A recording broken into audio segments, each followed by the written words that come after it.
Does the person you are with encourage you to read?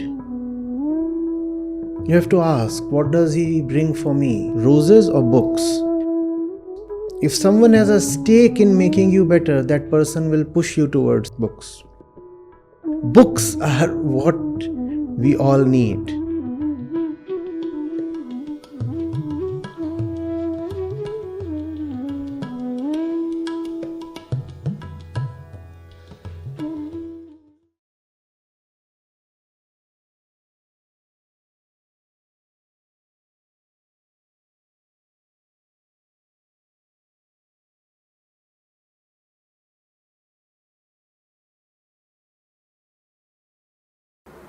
The question says,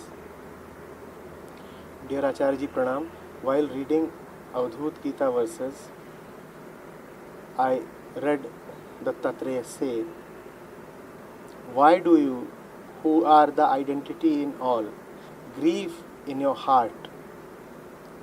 It appears he is having a talk to his own dual self.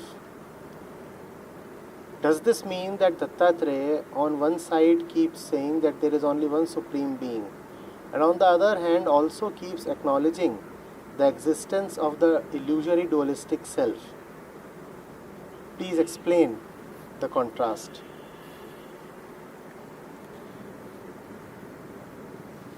Dattatreya must address somebody, otherwise there is no Avadhuta Gita. If you ask me,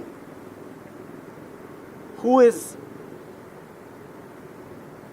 the recipient of Dattatreya's words? The reader of the book. Who else? The words are not being addressed to the Almighty. The words are for those who are reading.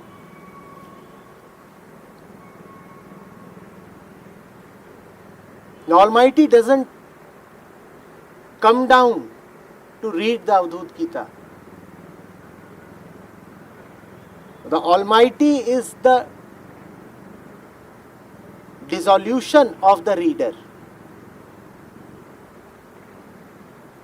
The reader starts reading the Avadhuta Gita. And as he keeps reading, and if there is determination,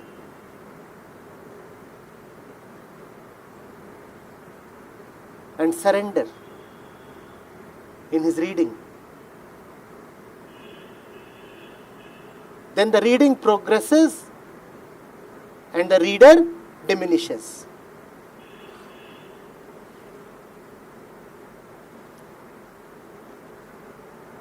The numbers on the pages keep increasing. From page 20 you have moved to page 30. And as the reading progresses, as the numbers increase, the reader keeps decreasing. And by the time the book is over, the reader must also be over. But as long as there is the book, there is the reader, right? And as long as there is a reader, a book is needed. The end of the reading is the end of the reader.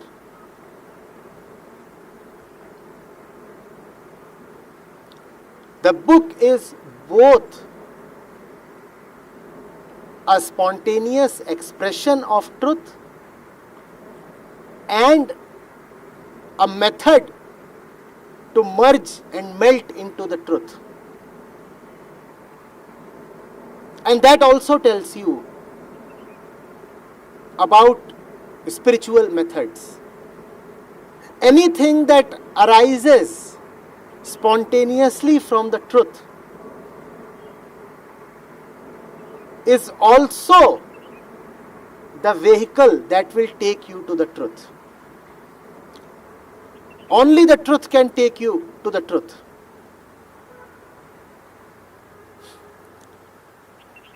Please understand. That which proceeds from the truth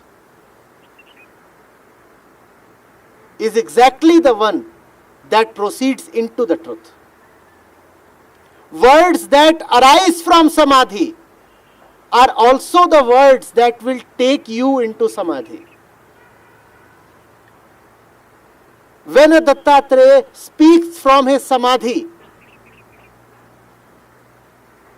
his words will take the ego to samadhi. That which comes from the truth finds no other work to do than to return to the truth.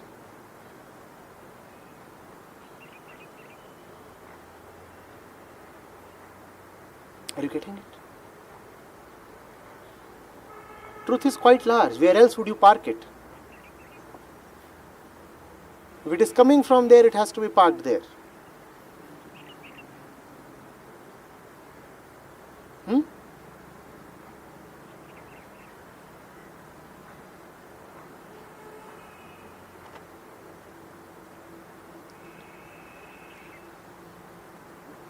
The second question says,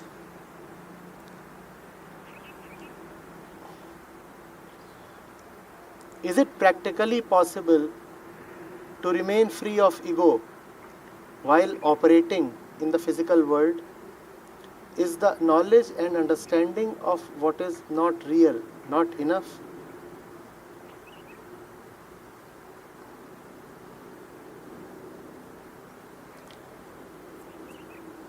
Alok, you are asking as if these are two different things.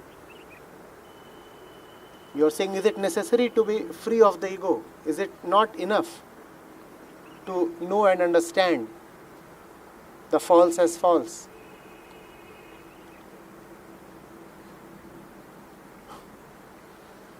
What else is false?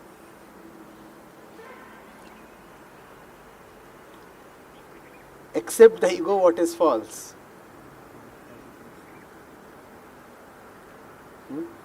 These two are one.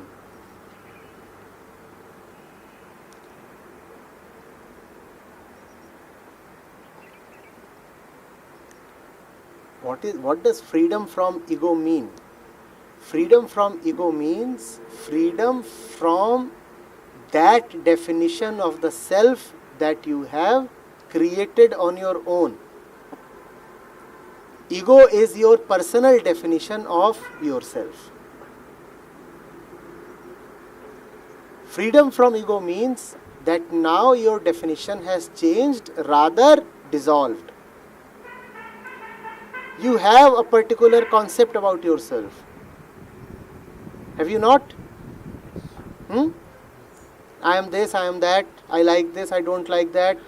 I was born, I went through these life experiences. I have such and such relationships, I own such and such things, I want this, I won, I lost. I have certain responsibilities, I have certain liabilities or assets. I know this, I am ignorant about that. All this is with I at the center, right? This is ego. Anything that you say about yourself is erroneous. Anything that you say about yourself is called ego. So you are saying knowledge and understanding of the false. Knowledge and understanding of yourself as the false. And if that is gone, that is called freedom from the ego. The word ego means I. It's just that this I is falsely defined. It's a mistake. You're taking this as what it is not. That does not mean that the I does not exist. The I really is. Only the I is. But not in the way you take isness. You surely are. But you are not what you take yourself to be. What you take yourself to be is called ego.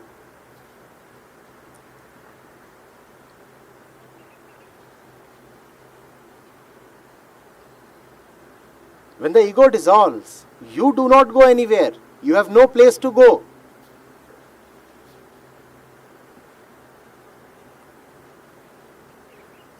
When the ego dissolves, then you are just freed from an unnecessary stupidity. It's not some great sacrifice that you are making. Just as an example, a man is calling himself a shoe.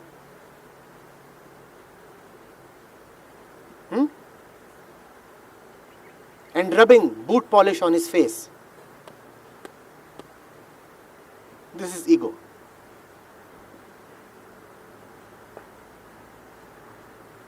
See, you are smiling. The man is polishing his face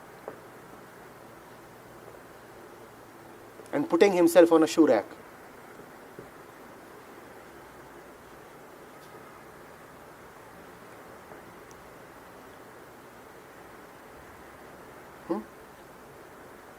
And is using shoelaces as a hairband or a turban. I am a shoe. What else can I wear? Shoelaces. And he opens his mouth. And what comes out of it? Socks. What else can come out of a shoe? Smelly socks.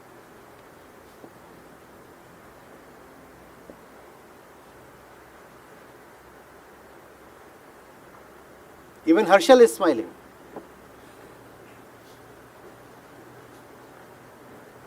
And no socks are raining when he is opening his mouth. See, the ego is false.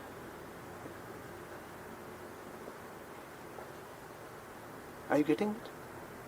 A man calling himself a shoe appears so amusing. But totality calling itself a man appears all right, even natural.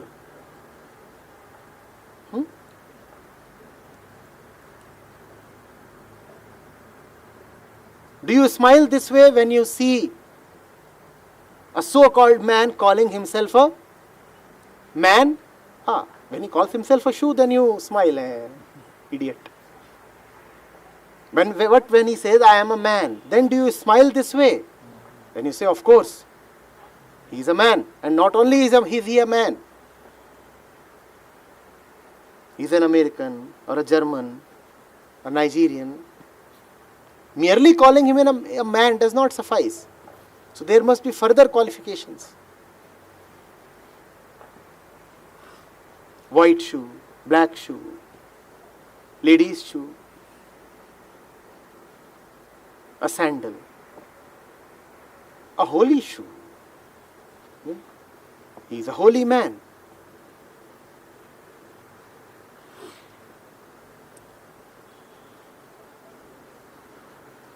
The ego is a silly mistake.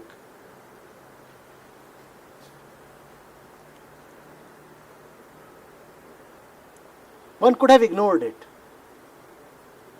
It's just that it causes unnecessary suffering. And if suffering is not there, then there is no need to talk of the ego. All spirituality is just to take care of suffering. If you are someone who is not suffering at all, then chill.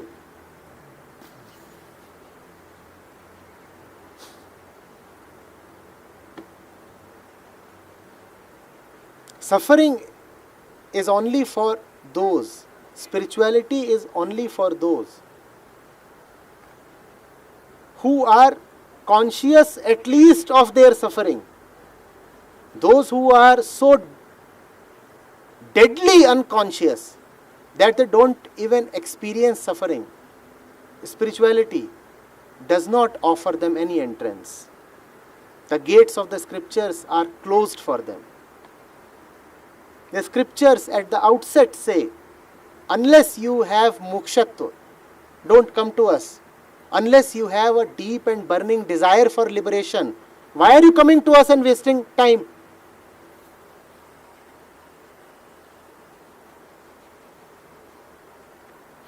So the ego causes suffering, and the suffering causes the elimination of ego. That's the process of Brahm and Brahma Vidhvans.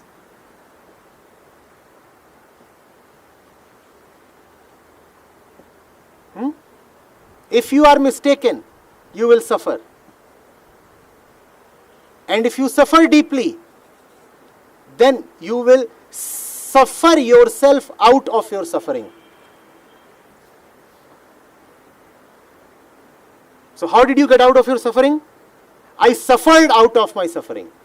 I suffered so much that I had to leap out of my suffering.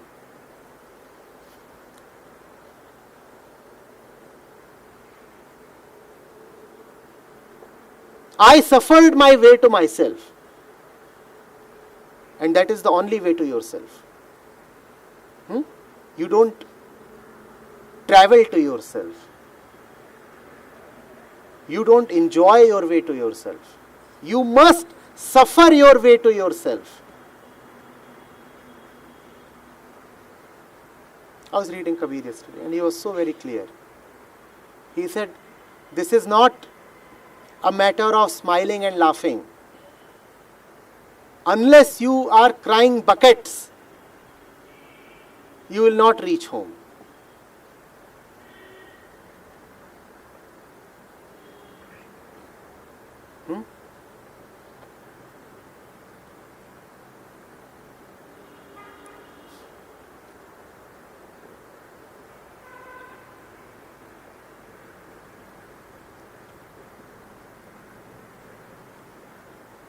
The ego is that which makes you suffer. And that is why freedom from ego is needed.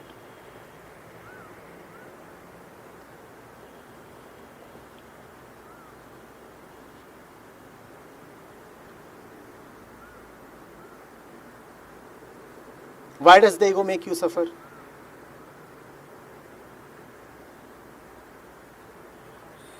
Because the elephant is taking himself to be an ant and trying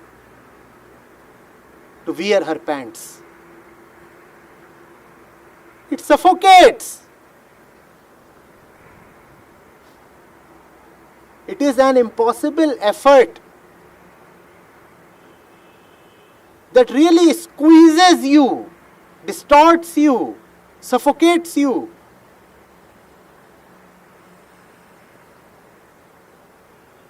The elephant is trying to wear the ant's t-shirt.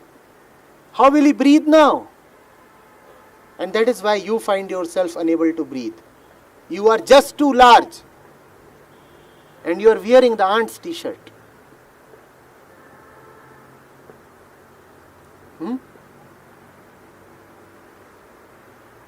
The opposite is also possible. The ant believes firmly in her antness. But somebody told her that it is divine to act like an elephant. That's what the gods and the gurus have told. So she gets the elephant's t-shirt and remaining an ant, she wears it and gets lost and dead in the t-shirt itself.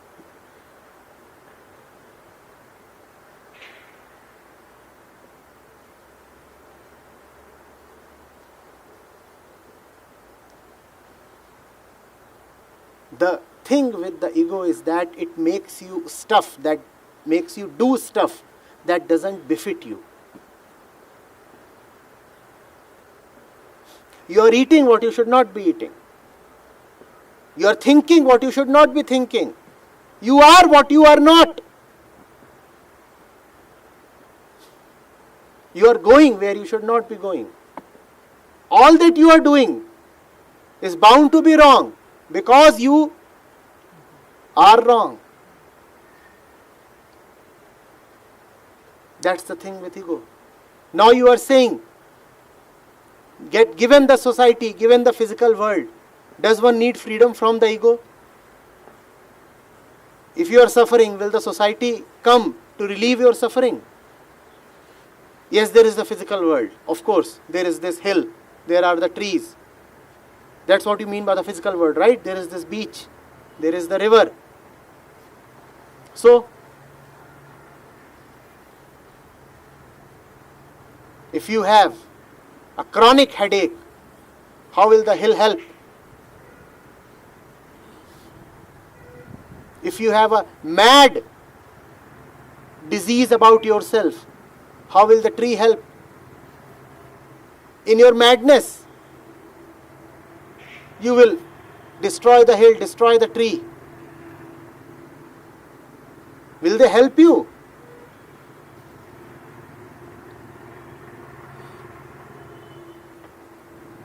What does freedom from ego have to do with your existence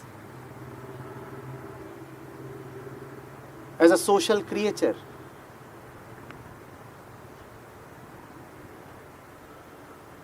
The great inner convulsions that you have because of ego can never be healed by the society. The ego is a chronic, palpitating, recurring pain in the heart. How will the world treat it? You might be sitting with 20,000 people, and your insides are throbbing in pain. Will those 20,000 be of any use?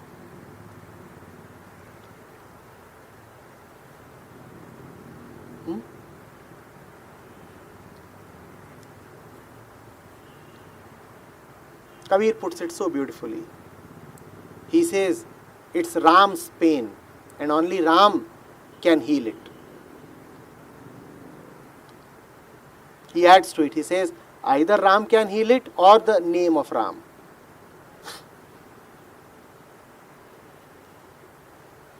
Ram nahi to Ram naam. A society cannot heal your pain. And you are saying, in this world, living in this society, do I require freedom from ego? It's like asking, I am in a party and I have had a heart attack. Do I require medical assistance? It's a stupid question to ask.